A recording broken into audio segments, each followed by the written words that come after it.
नमस्कार साथियों, मेरा नाम है शगुन मिश्रा और आप मुझे सुन पा रहे हैं रोजगार विद अंकित चैनल पर। दोस्तों, आज की वीडियो आप सभी को किसी जानकारी से ही परिचित कराने का एक माध्यम नहीं है। आज की वीडियो में बहुत सारा रोष है, आक्रोश है, बहुत सारी संवेदनाएं हैं, भावनाओं से युक्त हूं। बहुत कुछ कहना चाहती हूं, फिर भी निशब्द हूं। जी हाँ दोस्तों, आज ऐसी ही मनोस्थिति के साथ मैं हाजिर हुई हूं शगुन मिश्रा आप सभी के समक्ष। वीडियो में मैं किसी जानकारी के संग आगे बात करूं या जानकारी दूं, उससे पहले मैं हाथ जोड़कर आप सभी प्यारे प्यारे चेहरों से निवेदन करना चाहूंगी कि आप और आपके घर में जितने भी आपके प्रियजन हैं, उन सभी को मेरा संदेश दीजिएगा कि बहुत ज्यादा जरूरत हो तभी किसी क्राउडी प्लेस पर निकलें, किसी होलसेल मार्केट में निकलें, किसी मेले आदि में जो कि आपको लगता है कि बहुत ज्यादा आज यहां पर भीड़ इकट्ठा हुई है, क्योंकि 2025 ऐसी बहुत सारी घटनाओं से हम सभी को बार बार दहलाता रहा है कि जिसमें भीड़ भाड़ वाले इलाकों में लोगों ने अपने प्राण गंवाए हैं या हताहत हुए। दोस्तों, कल एक ऐसी घटना सामने आई जिसमें भीड़ भाड़ वाले इलाके का ही फायदा उठाया गया। दोस्तों, मैं बात कर रही हूं दिल्ली में लाल किले के पास शाम को ट्रैफिक लाइट के पास हुए कार में बम धमाके की। सुबह से हम सुन रहे थे एक न्यूज कि दिल्ली से सटे फरीदाबाद में एक सीमित मात्रा से काफी ज्यादा क्वांटिटी में विस्फोटक पदार्थ बरामद हुआ और शाम तक हमने आपने नहीं सोचा था कि ऐसी घटना कुछ सामने आएगी। लेकिन क्या सुनने में आता है कि एक कार जिसमें काफी तेज धमाका होता है, करीबन 8 लोगों की दोस्तों अब तक जाने जा चुकी हैं और 22 से 23 लोग ऐसे हैं जो कि जिंदगी और मौत की लड़ाई लड़ रहे हैं एलएनजेपी हॉस्पिटल दिल्ली में। उन सभी की सुरक्षा की, उनके अच्छे स्वास्थ्य की मैं कामना करती हूं।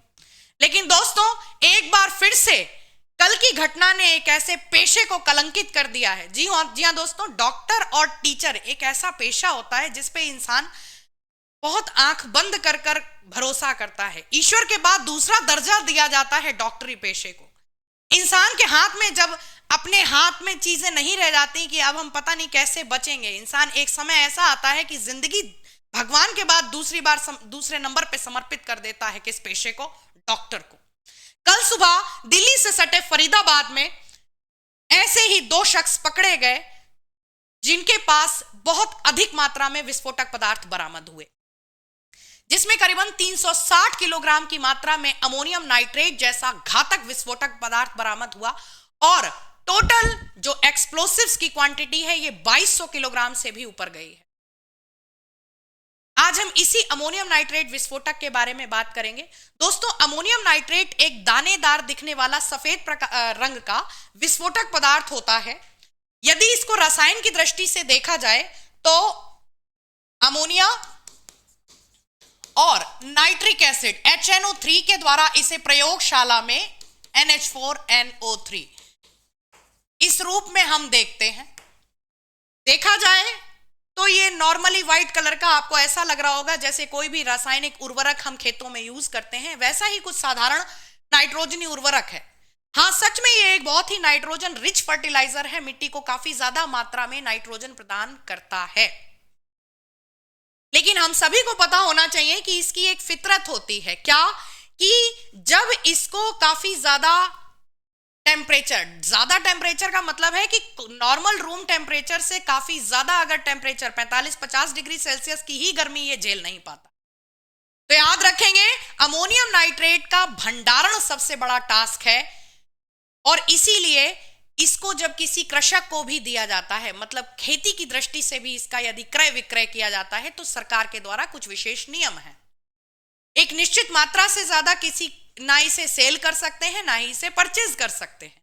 आपको बकायदा कागज दिखाने पड़ते हैं कि हमारे पास इतनी पर्टिकुलर, इतने बीघा, इतने किले जमीन है, तभी आपको ये परचेज मतलब आप कर सकते हैं। भंडारण की दृष्टि की अगर हम बात करें तो जैसे नॉर्मली हम किसी भी फर्टिलाइजर के या अनाज के जैसे नहीं कट्टे के कट्टे या बोरे एक दूसरे के ऊपर लगा देते हैं, कभी भी इसका भंडारण वैसे नहीं किया जाता। अमोनियम नाइट्रेट दोस्तों एक ऐसा विस्फोटक पदार्थ है जिसका यदि हम किसी कमरे में भंडारण कर रहे हैं तो यह सुनिश्चित करना होता है लिंटर से इसकी कम से कम 1 मीटर की दूरी होनी चाहिए, दीवारों से कम ये 1 मीटर की दूरी पर रखा होना चाहिए, जमीन से इसकी ऊंचाई कम से कम 8 मीटर की, मतलब इस पर दबाव नहीं बनना चाहिए।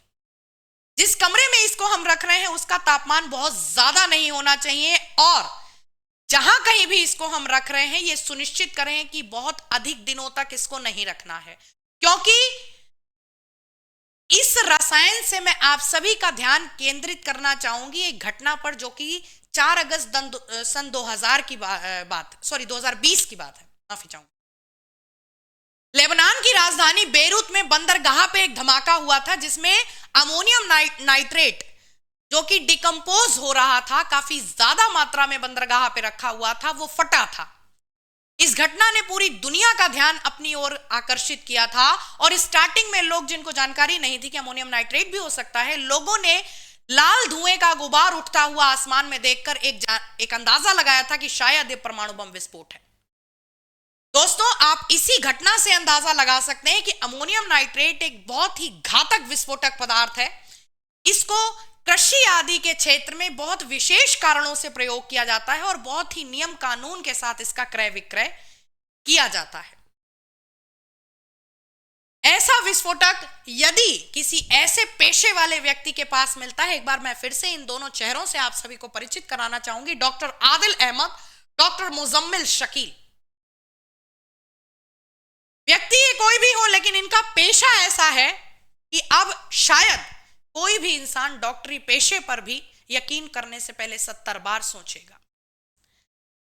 तो दोस्तों, आशा करती हूं इस वीडियो के माध्यम से एक संदेश मैं आप सभी को देने में सक्षम रही कि आप सभी अपनी सुरक्षा की जिम्मेदारी सबसे पहले खुद लें। आप भीड़ भाड़ वाले इलाकों में निकलने से थोड़ा सा बचें। वक्त इस टाइम, देश इस टाइम थोड़ा नाजुक हालातों से ही गुजर रहा है, मैं यही कहना चाहूंगी, क्योंकि दिल्ली का जो लाल किले वाला एरिया है, ना केवल ये एक जाना माना पर्यटन स्थल है, साथ ही साथ सामने लगती है चांदनी चौक जैसी होलसेल मार्केट, जहां पर हफ्ते में सारे ही दिन देखा जाए तो बहुत तगड़ा भीड़ और जमावड़ा रहता है। सोमवार का दिन वर्किंग टाइम पीरियड था, और वो जो उससे बाहर, लाल किले के बाहर जो रोड लगती है, ऑफिस से लोग अपने घर जा रहे होते हैं, ये वो टाइम होता है 6 बजे के आसपास। तो ऐसा समय सुनिश्चित किया गया। कुछ ऐसा हम लोग अभी डिस्कस कर ही रहे थे अपने परिवार में, मैं बैठी बात कर रही थी कि कुछ ऐसा नहीं लगता कि जैसे सुबह चीजें पकड़ी गई, और क्योंकि अब चीजें समझ में आ गई हैं, लोगों की जानकारी में आ गई हैं, पुलिस की निगाह में आ गई हैं, तो कोई प्लान जो कि बहुत बड़े लेवल पे होने वाला था, तो अब एक काम करो, फटाफट इसको अंजाम दे दो। शाम तक कुछ ऐसी दुर्घटना सामने आ। फिलहाल इस वीडियो में मैं खुद भी नहीं समझ पा रही थी कि मैं आज किस माध्यम से क्या बात करूंगी आप सभी से, क्योंकि आज कल से कुछ मन बड़ा व्यथित है। आप सभी अपना ध्यान रखिए, खुश रहें, सतर्क रहें, सुरक्षित रहें। Thank you.